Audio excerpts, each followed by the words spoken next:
Así que, hermanos, hoy vamos a ver un texto, como usted ha visto en pantalla. Hoy vamos a ver un texto en el libro de los Hechos. Y este libro de los Hechos es un libro fascinante. En sus páginas leemos la formación de una iglesia gloriosa, y esa iglesia es un modelo por excelencia. No era una iglesia perfecta, porque en la iglesia de los Hechos nosotros vemos dificultades, como en toda iglesia existe. Pastor Otto Sánchez, un pastor, mentor y amigo, recuerdo que un día a una hermana le dijo, yo no voy a ir a la iglesia porque ahí hay muchos hipócritas. Y él le dijo, pero cabe una más. O sea, cabe otro hipócrita. No que está llena. Tú como hipócrita que eres puedes venir, porque aquí caben más hipócritas. La iglesia es un hospital de personas imperfectas que están siendo santificadas en un proceso de santificación progresiva donde Dios nos va llevando a eso. Así que es muy saludable ir a la historia de la iglesia para ver el modelo por excelencia de una iglesia centrada en el Evangelio, que es nuestro tema. Una iglesia centrada en el Evangelio. De nuevo, no fue una iglesia perfecta, pero sí una iglesia que amaba al Señor. Y toda iglesia fiel debe ir al pasado. Decía el pastor Miguel Núñez que la mejor manera de avanzar es retrocediendo.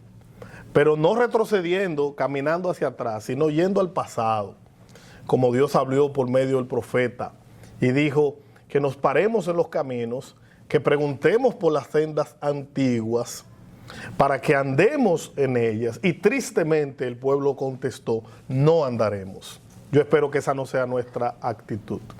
No hay manera de avanzar en el Evangelio sin ir a la historia bíblica y a la historia de la iglesia. Así que con ese preámbulo quisiéramos ir a la palabra de Dios. Me perdonan si le nota diferente, yo uso otra versión de la Biblia, uso la Biblia de las Américas, por si les resulta un poco diferente. Yo puse mi reloj ahora, usted me perdona también por eso, así que puse mi cronómetro. Esta mañana empecé a predicar en nuestra iglesia y puse mi reloj 10 minutos después de estar predicando. Así que lo siento por los hermanos que llevan la hora.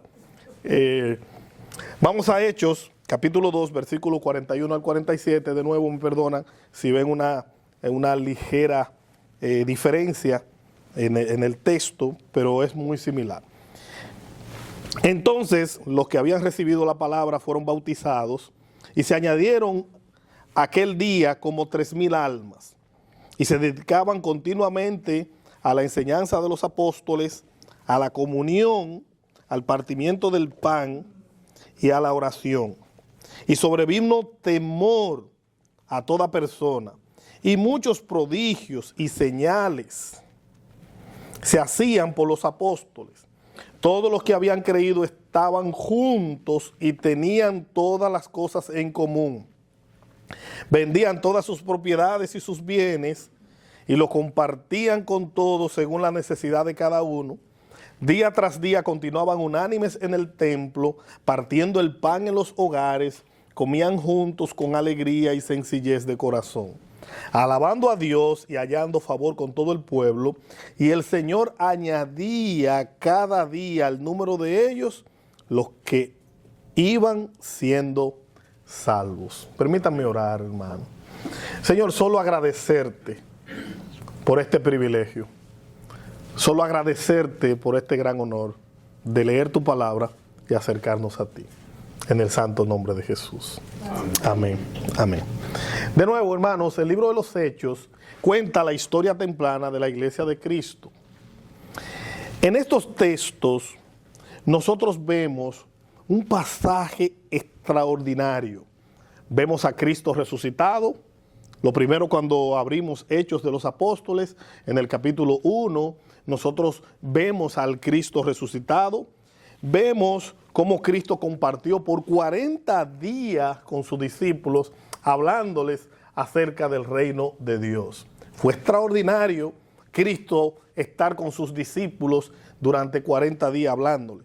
Vemos el glorioso relato de cuando Cristo asciende a los cielos, extraordinario relato, vemos que están en el monte de la Ascensión, y me encanta que la Biblia lo identifica como el monte de la Ascensión. Vaya a buscarlo, a ver si usted lo encuentra. El monte de la Ascensión. Nadie sabe qué monte es.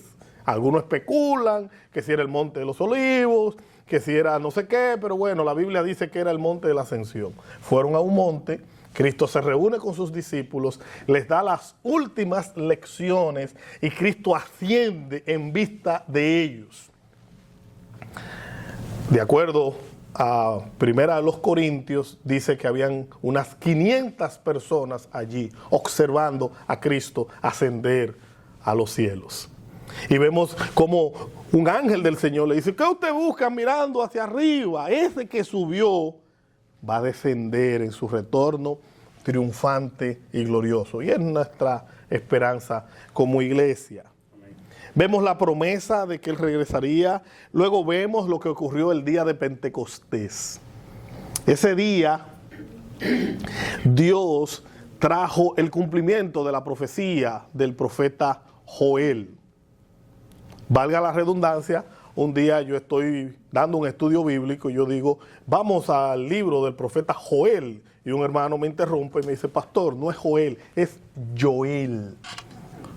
Y yo dije, oh, porque no es Jesús, es Jesús. ¿Me explico? Entonces yo voy a leer Jesús. Y voy a leer Jonás. Y todo lo demás. El profeta Joel, la profecía de que Dios iba a enviar su espíritu sobre toda carne, que sus hijos, sus hijas iban a profetizar y todo lo demás. En ese glorioso pasaje de Hechos capítulo 2, vemos un retrato de la venida del Espíritu a morar sobre toda carne. En el antiguo pacto, el Espíritu Santo descendía sobre individuos para dotarlos de capacidades especiales para hacer la obra del Señor. Pero Él prometió, y vemos al mismo Cristo que promete: a ustedes les conviene que yo me vaya, porque si yo no me fuera, entonces no iban a recibir el Consolador, que está con ustedes y estará en ustedes. Y Él prometió que su Santo Espíritu estará con nosotros. Me encanta cuando Cristo dice en Mateo capítulo 28, Él da las lecciones acerca de lo que tiene que ver con la gran comisión, y luego entonces Cristo dice, y recuerden que yo estaré con ustedes todos los días hasta el fin del mundo, y es a través de su Santo Espíritu. Aquí vemos un hermoso retrato de una iglesia llena del Espíritu Santo, una iglesia que está centrada en el Evangelio. Yo tomé prestado del pastor Otto Sánchez, quien lo tomó prestado de otro pastor, quien lo tomó prestado de otro pastor, y no se sabe de quién fue este asunto, pero este pastor lo tomó de otro y de otro. 5 características en el libro de los Hechos, los pasajes que leímos, de una iglesia centrada en el Evangelio, con el acrónimo PESCA. Cada una de las palabras describe una característica en este texto. Y es la P, proclamación del Evangelio; la E, enseñanza sistemática de las Escrituras; la S, servicio al prójimo; la T, tienen comunión entre sus miembros; y la A, adoran al Señor. Entonces, una iglesia centrada en el Evangelio, conforme al modelo de la iglesia primitiva, conforme al modelo de esta iglesia que estaba creciendo de manera especial, nosotros vemos que esa iglesia proclamaba el Evangelio, enseñaba las Escrituras, se servían unos a otros, tenían comunión entre ellos y adoraban al Señor juntos. Así que básicamente eso es lo que vamos a hacer. Regularmente yo soy un predicador de 3 puntos. Los hermanos de mi iglesia se asustan cuando anuncio más de 3. Porque ellos dicen, si dura 40 minutos con 3, yo no me imagino cuánto durará con 5. Pero eso no se mide así. No lo vamos a medir de esa manera. Así que no se asuste usted. Nosotros hoy estaremos aquí por un ratito nada más. Así que, hermanos míos, una iglesia centrada en el Evangelio, lo primero que hace es que proclama el Evangelio. Una iglesia que está centrada en el Evangelio no puede, un cristiano centrado en el Evangelio, no puede dejar de proclamar, de comunicar, de hablar de lo que le ha pasado en su vida. No puede callar. No puede detenerse. El contexto inmediato de este pasaje es el día de Pentecostés, cuando 120 personas llegaron a cierto lugar, a un aposento alto. La Biblia dice que cuando Cristo habla con ellos y Cristo le dice a sus discípulos que esperen un poquito hasta que sean investidos del poder de lo alto, ellos caminaron a un día de reposo, y la palabra un día de reposo es 1 kilómetro, era lo que estaba permitido caminar en día de reposo. Usted no podía caminar más de un día de reposo, porque más de 1 kilómetro, porque se consideraba demasiado trabajo. Ellos caminan, llegan a un lugar bastante espacioso, porque dice la Escritura que ahí habían 120 personas orando, compartiendo. Y el Espíritu de Dios descendió sobre estas personas y nace la iglesia de una manera extraordinaria. Acto seguido, inmediatamente reciben el Espíritu Santo. Lo primero que hacen es proclamar el Evangelio. ¿Por qué? Porque las multitudes que oían, no es el balbuceo estático que hoy oímos, que sábara, sábara, sábara y no sé qué. No, eran idiomas. Habían gente de diferentes lugares y oían a esta gente hablando de las maravillas de Dios en el idioma en que habían nacido. Y dice, pero acá, ¿y no son galileos esto? ¿Y cómo es posible que yo los oigo hablando en mi idioma? Proclamando las maravillas de Dios. Otros por ahí dicen, no, esta gente está borracho. Pedro se levanta y dice, no estamos borrachos. Apenas son las 9 de la mañana. Lo que pasó aquí fue lo que Dios profetizó por medio del profeta Joel. Y Pedro empieza a proclamar el Evangelio, empieza a hablar de Cristo desde ese pasaje, se va a los Salmos, empieza por la ley y él proclama el Evangelio de Cristo. ¿Qué sucede? La gente interrumpe a Pedro mientras él está predicando. Y Pedro está hablando de Cristo, de las maravillas del Evangelio, y la gente lo interrumpe y le dice, ¿qué haremos para ser salvos? Y ahí Pedro le dice, arrepiéntanse, conviértanse, bautícense y van a recibir el don del Espíritu Santo. Lo primero que hizo la iglesia, el mismo día que fue fundada, fue proclamar el Evangelio. Fue gritar a viva voz a todo el mundo, decirle que en Cristo hay perdón, que en Cristo hay gracia, que en Cristo hay restauración. Hechos capítulo 2, versículo 43 dice, sobrevino temor a toda persona, y muchos prodigios y señales se hacían por los apóstoles. Pero luego el versículo 47 dice, alabando a Dios y hallando favor con todo el pueblo, y el Señor añadía al número de ellos los que iban siendo salvos. ¿De qué manera el Señor añadía a los que iban siendo salvos? Por medio de la predicación de la palabra del Señor. Una iglesia centrada en el Evangelio debe anunciar el Evangelio.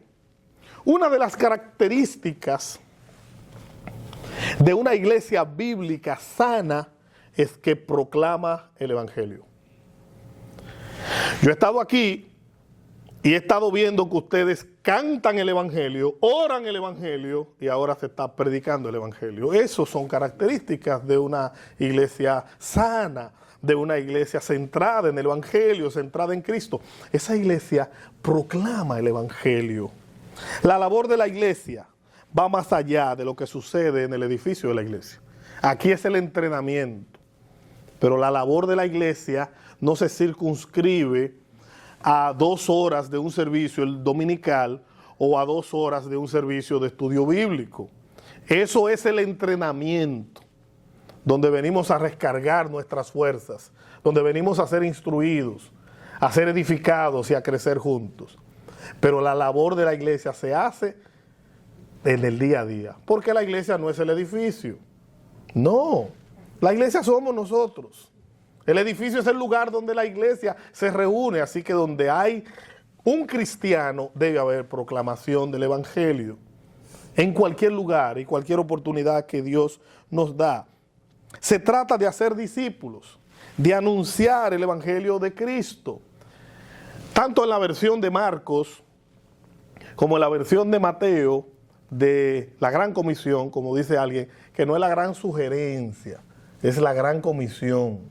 Porque Cristo es rey, gobierna, y los reyes no sugieren, los reyes ordenan. Y Cristo nos ordenó comunicar, proclamar, enseñar su bendito evangelio. Uno de los, déjeme decirle, mis hermanos, que esto se trata de anunciar el evangelio y de alumbrar como una antorcha en medio del lugar oscuro. Mateo capítulo 5, versículos 14 y 16, Jesucristo le dice a sus discípulos: ustedes son la luz del mundo, y una ciudad situada sobre un monte no se puede ocultar, ni se enciende una lámpara y se pone debajo de una vasija, sino sobre el candelero, y alumbra a todos los que están en la casa. Así brille la luz de ustedes delante de los hombres, para que vean sus buenas acciones y glorifiquen a su Padre que está en los cielos. Yo no sé si usted ha oído la frase que dice, que se le atribuye a San Francisco de Asís, que dice: predique el evangelio y si es necesario usa palabras. Una frase bonita, ¿no? Pero no es bíblica. Porque el evangelio se proclama, se anuncia, son noticias. Mi vida puede ser o un obstáculo o un puente para que la gente esté en buena o mala disposición de oír el evangelio.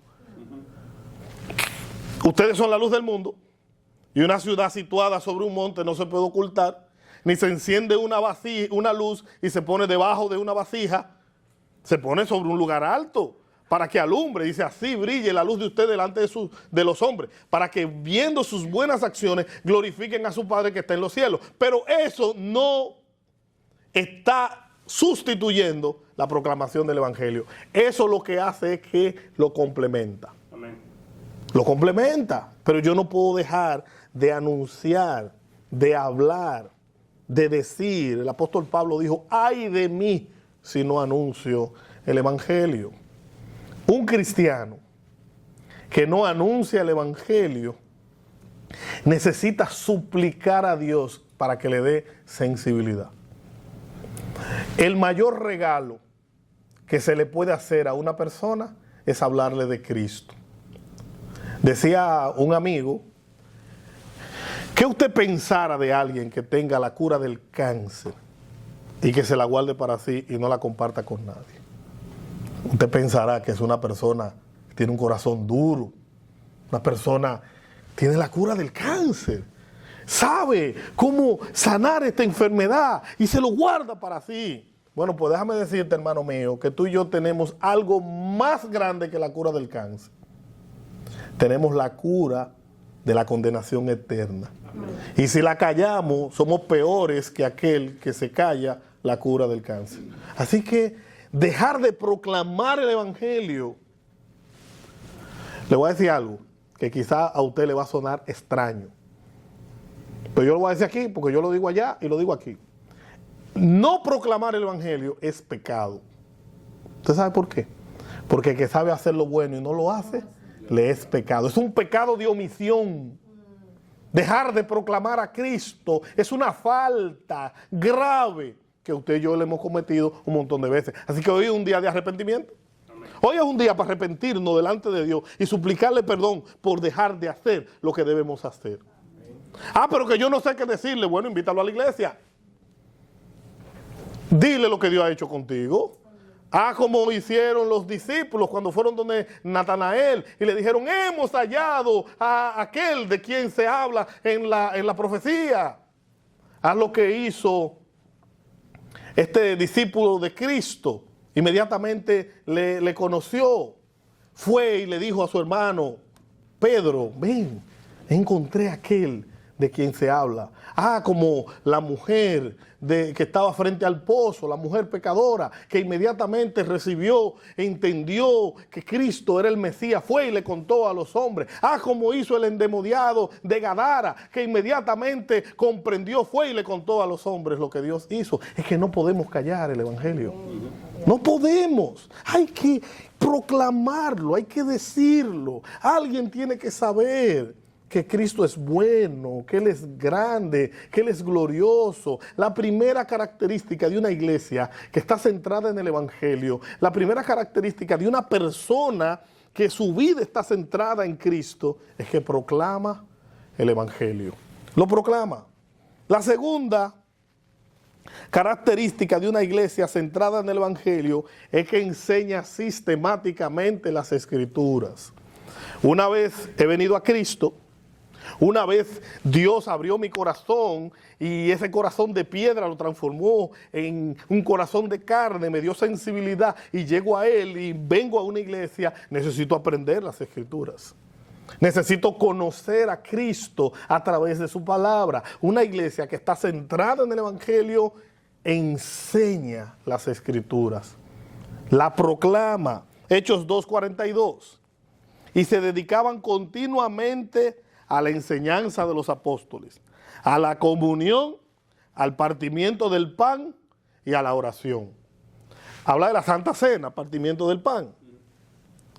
Se dedicaban a orar, a la comunión, que bien pudiera ser una alusión al mismo partimiento del pan o a la comunión que tienen uno con otro, o las dos cosas juntas, porque tiene comunión, partimiento del pan.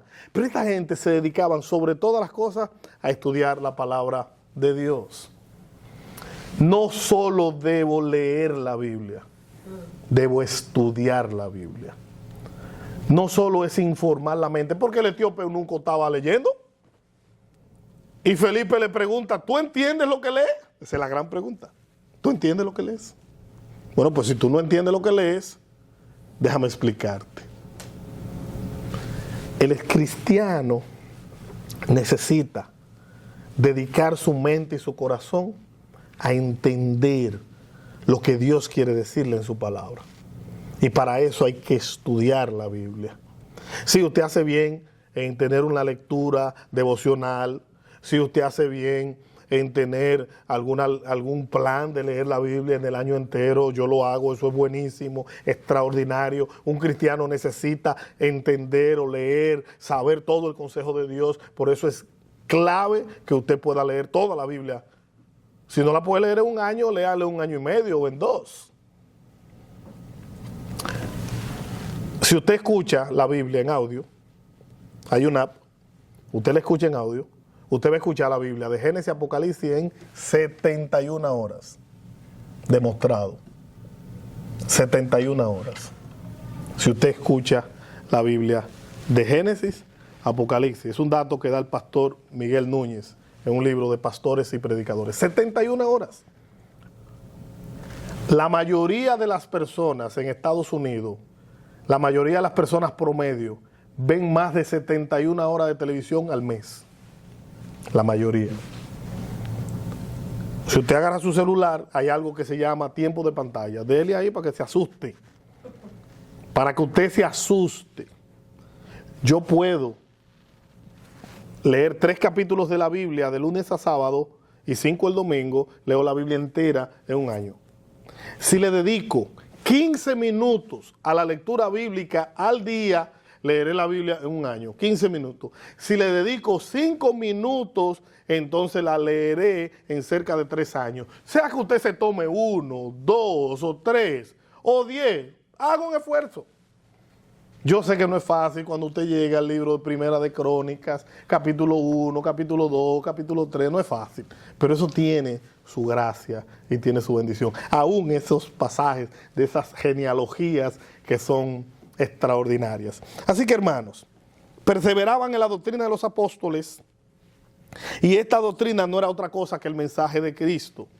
Basta con dar una mirada al Nuevo Testamento, basta con dar una mirada al libro de los Hechos y todo el Nuevo Testamento para notar que anunciar a Cristo, su muerte, resurrección y ascensión es la columna vertebral de la iglesia. Mire cómo lo dijo el apóstol Pablo, y voy a leer de otra versión. Primera a los Corintios capítulo 1, versículo 22 al 23 dice: los judíos piden señales milagrosas y los gentiles buscan sabiduría, mientras que nosotros predicamos a Cristo crucificado.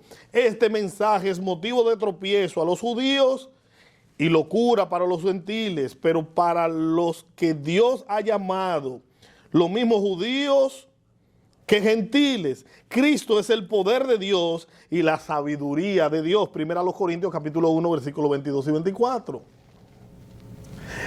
Pablo dijo, yo no vine con elocuencia de palabras a hablarle a ustedes. Me propuse entre ustedes no anunciar otra cosa que a Cristo y este crucificado. El mensaje central de las Escrituras es la persona, obra y resurrección de nuestro Señor Jesucristo. Él es el centro de la palabra de Dios, el centro de las Escrituras. Así que esta gente, además de proclamar el Evangelio, enseñaban sistemáticamente la Escritura. La prioridad de una iglesia centrada en el Evangelio es la enseñanza sistemática. ¿Y por qué digo sistemática? Porque yo no puedo hacer como hizo una hermana. Hubo una hermana que agarró su Biblia y dijo, voy a cerrar mis ojos y donde la abra, ahí Dios me habló. Y ella cerró los ojos, la abrió, le puso el dedo, leyó. Fue Judas y se ahorcó. No, vamos a hacerlo de nuevo, porque como que ese pasaje está medio raro. Cierra la Biblia, cierra los ojos, lo abre, pone el dedo y cuando... Ve tú y haz lo mismo. No, espérate. La tercera es la vencida. Cierra la Biblia, cierra los ojos, la abre, pone el dedo y cuando la abra, lo que vas a hacer, hazlo pronto. La Biblia no se lee así. La Biblia no se lee así. Es sistemático. Para que usted pueda entender de qué me habla este pasaje, hay que leer lo que se llama contexto, lo que está arriba, lo que está abajo, el libro, de qué habla, de qué viene hablando. Yo recuerdo una campaña que le hicieron a Juan Bosch. Juan Bosch era alguien que fue presidente en República Dominicana y aspiraba a la presidencia en República Dominicana. Él estaba dando un discurso y en medio de su discurso él dijo, si el Dios de ellos es indolente ante la impunidad, entonces yo no creo en Dios. Pues editaron el video y pusieron la frase, yo no creo en Dios, yo no creo en Dios. Y la gente, un país como República Dominicana, pero sacaron de contexto sus palabras. Es igual con la Biblia. Si usted va y lee solo un pasaje de la Biblia y usted no entiende de qué viene hablando, imagínese que alguien cruce por ahí y solo llegó a escuchar que yo dije, no creo en Dios, pero no escuchó que yo dije que fue Juan Bosch. No tiene el contexto, no tiene la ocasión, no tiene la línea de pensamiento y no puede entender entonces esa verdad. Pues la Biblia es igual. Hay que enseñarla sistemáticamente. Vamos a estudiar un pasaje de la Escritura. Vamos a estudiar un libro completo de la Biblia. Vamos a estudiar una sección completa de las Escrituras para que nosotros podamos tener una idea de todo el consejo de Dios. Entender de dónde viene y cómo se hace. La Biblia no se estudia un pasaje salteado y otro pasaje. No. Necesitamos entender de qué se viene hablando para comprenderlo. Entonces la prioridad de una iglesia centrada en el Evangelio es enseñar las Escrituras. Así que hermanos, lo primero que hace una iglesia centrada en el Evangelio es que proclame el Evangelio. Lo segundo que hace es que enseña sistemáticamente las Escrituras. Lo tercero que hace una iglesia centrada en el Evangelio es que sirve al prójimo. Una iglesia que sirve al prójimo. Hechos capítulo 2, versículo 45. Vendían todas sus propiedades y sus bienes y los compartían con todos según la necesidad de cada uno. Esta gente proclamaba el Evangelio, enseñaba las Escrituras, pero esta gente también servía. Servía al prójimo, servía al otro. A nuestra iglesia llegó hace un tiempo una persona que venía de mucha experiencia ministerial.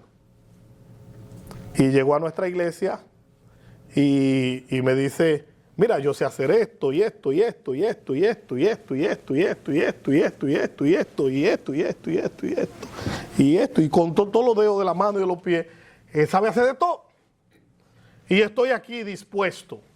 Yo, bueno, mire, lo primero que usted va a hacer es estudiar las Escrituras, aprender del Evangelio. Sí, pero le acabo de decir que ya yo hago esto. Sí, eso está bien, no hay problema. Pero lo que usted va a hacer ahora es sentarse a aprender, a crecer en el Evangelio. Hay un curso de membresía, usted va a hacer ese curso. Usted va a aprender quiénes somos como iglesia, qué creemos, cómo funcionamos. Y después de eso, que usted aprenda lo que nosotros hacemos, cómo funcionamos como iglesia, que usted se haga miembro, entonces va a pasar a un curso de madurez. Nosotros tenemos una ruta, un camino, se llama Camino de Vida en IBH. Me arrepiento, me bautizo, me hago miembro, maduro, crezco, sirvo y luego lidero. Hay todo un proceso y ese proceso tiene su tiempo. Hay personas que lo pueden pasar más rápido que otros, porque el proceso no tiene días, ni tiene semanas, ni tiene años. Todo va a depender de lo que Dios esté haciendo con ese individuo, cómo Dios lo va llevando. Entonces, ya después de haber pasado ese proceso, entonces ahora vas a servir. ¿Y vas a servir dónde? Donde se te necesite. El servicio yo lo puedo hacer mientras estoy en ese proceso. Pero el servicio en lugares de enseñanza, eso es otra cosa. Ahora, servir, sí, yo puedo servir desde el primer día en la iglesia. Yo llego a la iglesia y me doy cuenta que las sillas están torcidas, pues yo lo enderezo. Me doy cuenta que hay algo en el piso, pues lo recojo. Me doy cuenta que falta algo en el baño, pues lo busco. Servir. Veo a mi hermano en una situación o a mi amigo en una situación, lo sirvo. Alguien dijo que el que no vive para servir, no sirve para vivir. Y alguien dijo que el que no sirve, no sirve. El que no sirve, no sirve. Entonces, mis hermanos, estas personas vendían sus propiedades y lo compartían con los demás. Esto nos recuerda a la parábola del buen samaritano. Por un camino que era un camino peligroso, iba un señor y fue asaltado. Lo golpearon. Lo dejaron medio muerto, tirado en la calle. Por ese camino venía un sacerdote. Cuando lo vio, dice la Biblia, que cruzó de lado. Pero una mirada más de cerca a ese versículo da a entender que él cruzó del otro lado. O sea, él iba por este lado y cruzó de aquel lado, bien lejos de él, lo más lejos posible. Después venía un levita que era asistente del sacerdote y cuando lo vio pasó del otro lado. Por el mismo camino venía alguien que no era cristiano, que no era religioso, un samaritano. Al verlo, la palabra de Dios dice que fue movido a compasión. Se acercó a él, vendó sus heridas, le echó vino y aceite. Y yo siempre le digo a la gente, no espiritualice el vino y el aceite, por favor. El vino lo que hacía era que desinfectaba la herida por el alcohol. Y el aceite calmaba el dolor. Así que deje de estarle buscando significado al vino y al aceite y no sé qué. No. Un ungüento para calmar el dolor, medicina típica, uso típico en el pueblo del pacto en ese tiempo, le echó algo. Vendó sus heridas, lo llevó a una posada, al mesón, cuidó de él. Otro día al partir, o al otro día, como dicen otras versiones, le dijo al mesonero, mira, esta persona, cuídala, aquí te doy este dinero, si gasta más, ponlo en mi cuenta. Servicio desinteresado. Sí, la Biblia dice que nosotros hagamos bien a todos, principalmente, primariamente, a los de la familia de la fe. Pero no se queda ahí. Dice a todos, primariamente, pero a todos. O sea, al final, debo servir. Sirvo a Dios, pero yo sirvo a Dios a través de los hombres. Sirvo a Dios a través de la gente. Sirvo a Dios sirviendo a mi vecino. Si estoy tirando sal y me doy cuenta que el vecino no ha tirado sal, tírale un chin. Un poquitito. Si estoy limpiando mi calle y yo termino aquí, pero veo que el vecino no ha terminado. No es que entre y se la limpie, un poquitito. Si me voy a parquear, no te sigue encima de la raya, porque le está quitando el parqueo a otro. Sirve.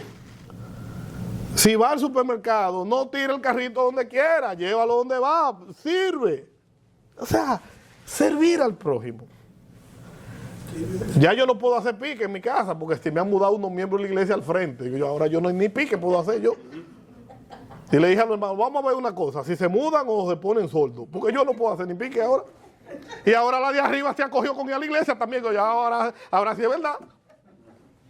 ¿Qué problema? Que ahora los vecinos quieren ir a la iglesia y ya yo no puedo hacer pique. Tengo que hacer pique como los mudos. Hay que servir, hermano. Servir. Entonces, estas personas proclaman el evangelio, estudian las escrituras y sirven al próximo. La cuarta característica de una iglesia centrada en el evangelio es que esta iglesia tiene comunión los unos con los otros. Es la T. Esta iglesia tiene comunión los unos con los otros. Hechos capítulo 2 versículo, de comunión. Hechos capítulo 2 versículo 42. Y se dedicaban continuamente a las enseñanzas de los apóstoles, al partimiento del pan y a la oración. Ellos tenían una dedicación a la enseñanza de los apóstoles, al partimiento del pan y a la comunión. Versículo 44, Hechos 2:44. Todos los que habían creído estaban juntos y tenían en común todas las cosas. Versículo 46, Hechos 2:46. Día tras día continuaban unánimes en el templo, partiendo el pan en los hogares, comían juntos con alegría y sencillez de corazón. A mí me encanta la parte que dice que comían juntos. Eso es mi parte favorita en todo eso. A mí me gusta comer. Me encanta comer. Mi doctora me regañó y me dijo, yo voy a su iglesia y le voy a decir a las hermanas que dejen de darle comida. Y yo, no, dígale que me den comida saludable, pero no le diga, porque entonces eso es antibíblico. Usted está mandando a los hermanos a hacer lo que la Biblia dice que hagamos. Que comían juntos, con alegría y sencillez de corazón. Estaban en las casas, partían el pan en los hogares. Esta gente se juntaban, no solo en las cuatro paredes de la iglesia, tenían relación, tenían amistad, eran amigos, comían juntos, disfrutaban de tiempo juntos. Tenían reuniones en los hogares de oración, de estudio y de partimiento del pan. Nosotros tenemos durante la semana algunas reuniones en los hogares y lo que hacemos es que repasamos el sermón del domingo. Hacemos una guía con un par de preguntas y repasamos el sermón de los domingos. Nos reunimos, oramos, cantamos, repasamos el sermón y comemos. Sin comida no se da esa reunión. Si usted no tiene dinero, avísenos, le hablamos con el tesorero, le damos ahí una cosita, pero esa reunión no puede ir sin comida. Así sea café con galletica o té, porque ya hay gente que no bebe café de noche, porque no sé. Pero la idea es que tener amistad entre nosotros los cristianos, comunión, fraternidad, es importante. Yo tengo 5 hermanos físicos, de carnales, como decimos, ¿no? Tengo 5 hermanos. Hay 3 de ellos, 4 servimos al Señor, 2 no sirven al Señor. Yo le dije a mis hermanos, a esos 2 que no sirven al Señor, si usted se muere sin Cristo, usted va para el infierno. Y usted no va a ser mi hermano, porque yo no voy a tener un hermano en el infierno. Mi relación con ellos va a durar lo que dure esta vida. Pero mi relación contigo va a durar toda la eternidad. Somos hermanos para siempre. Amén. ¿Usted ha oído el refrán de la sangre pesa más que el agua? Pero por ti y por mí está la sangre de Cristo, que pesa más que la sangre de la familia consanguínea. Es la sangre de Cristo que nos une. Somos hermanos por toda la eternidad. ¿Usted acuerda, usted oyó la canción, yo quiero tener 1 millón de amigos? Conviértete y va a tener más de 1 millón de amigos. Dice, yo quiero tener 1 millón de amigos, conviértete. Ya que va a tener más de 1 millón. 2.180 millones de cristianos. La religión más grande del mundo ahora mismo es el cristianismo. Más grande que los musulmanes, más grande que los budistas, que los hinduistas. 2.180 millones de cristianos. Mal contado. Eso fue en el censo de 2020. En medio de la pandemia, ese censo todo como raro, ¿no? Pero está bien. 2.180 millones de cristianos. Así que tenían comunión. La intención del Señor no fue ganar un pueblo solo para sí. Su propósito es que ese pueblo reinara con Él. La Biblia dice que estaremos con el Señor para siempre. La razón de esta comunión nosotros la vemos en Cristo. Esa comunión nos entrena para estar juntos en el más allá con nuestro glorioso Señor. Así que, hermanos, una iglesia centrada en el Evangelio, esa iglesia lo que hace es que proclama el Evangelio. Esa iglesia enseña las Escrituras de manera sistemática.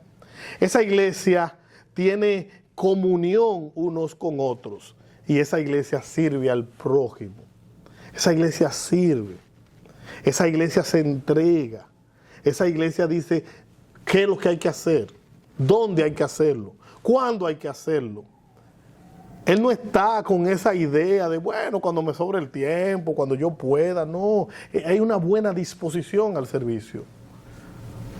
La palabra de Dios dice en Filipenses capítulo 2 que consideremos a los demás como superiores a nosotros mismos, dando a entender que nos prefiramos en honra, que yo considere al otro superior a mí y que esté en buena disposición de servirlo, de ayudarnos unos a otros. Eso es importante. La quinta característica de una iglesia centrada en el Evangelio es que adora al Señor. La iglesia centrada en el Evangelio se centra en la adoración al Señor. Hechos 2:47, alabando a Dios y hallando favor con todo el pueblo. Esa iglesia se reúne para proclamar el Evangelio, para enseñar las Escrituras, para servir. Esa iglesia se reúne para tener comunión entre ellos, relación, amistad entre ellos, y se reúne para adorar al Señor. Sí, yo puedo adorar a Dios en mi casa, y debo adorar a Dios en mi casa, pero estoy mandado a reunirme con los hermanos en un servicio de adoración. Y la adoración no es solo el cántico. El cántico es quizás la parte más sublime de la adoración. La adoración incluye todo lo que hacemos. Cantar, incluye orar, incluye ofrendar, incluye evangelizar, incluye estudiar, prestar atención a la palabra de Dios. Todo eso lo engloba lo que tiene que ver con la adoración. ¿Cuál es la relación que existe entre la iglesia de los Hechos y la iglesia de hoy? La iglesia de los Hechos de los Apóstoles. Esa iglesia que, aunque no era perfecta, era una iglesia centrada en el Evangelio.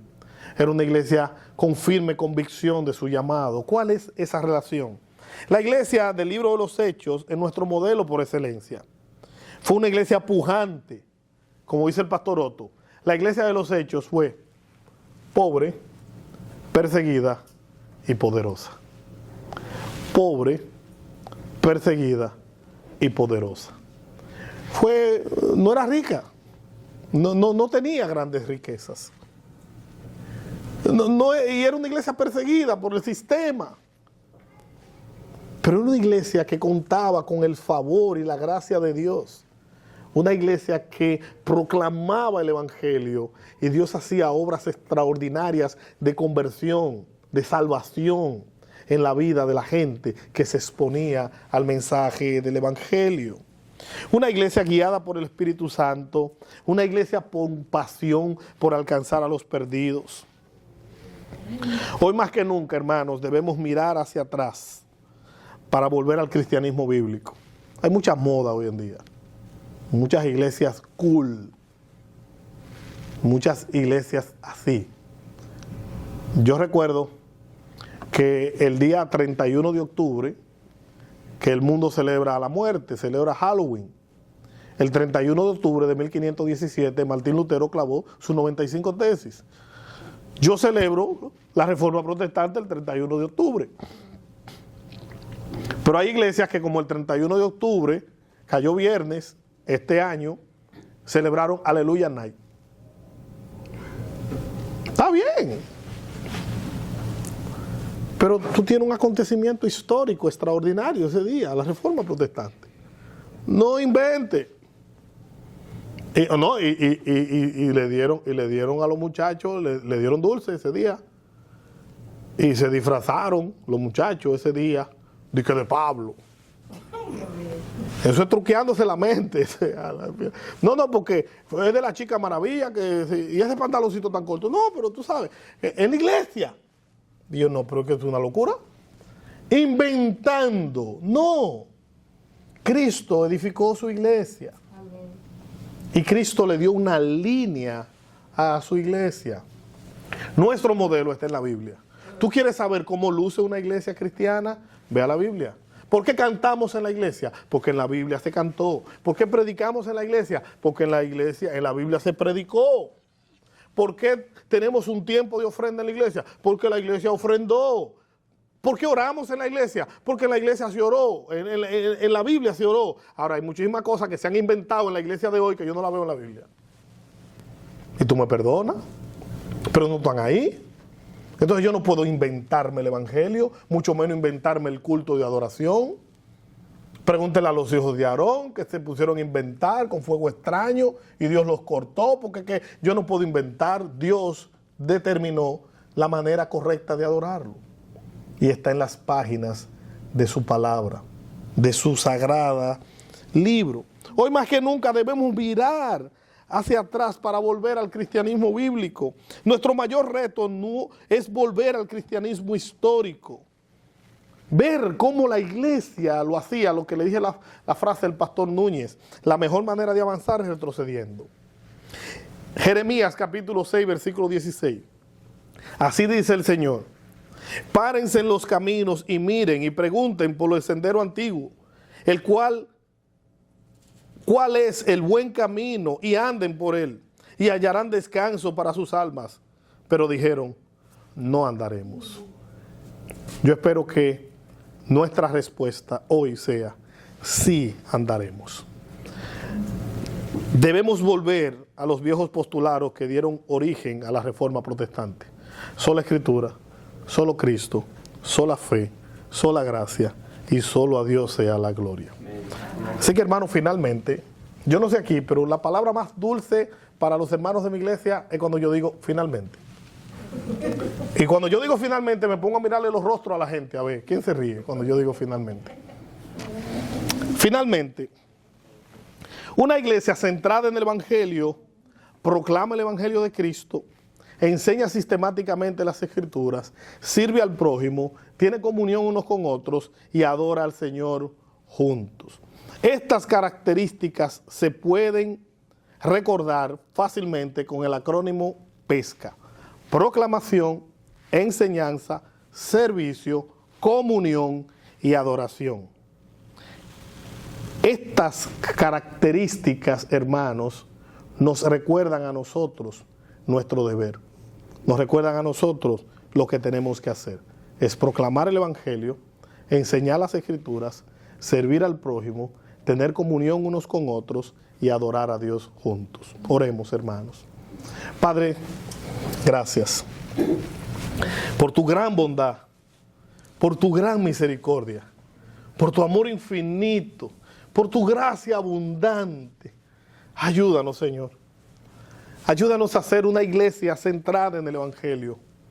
Que nuestras vidas se centren en ti. Que podamos pensar seriamente en proclamar las Escrituras, en aprender tu palabra sistemáticamente, en servirnos unos a otros, en tener comunión, amistad, relación, en adorar a Dios, adorarte a ti juntos. Ayúdanos, Padre. Te lo rogamos en Cristo Jesús. Amén y amén.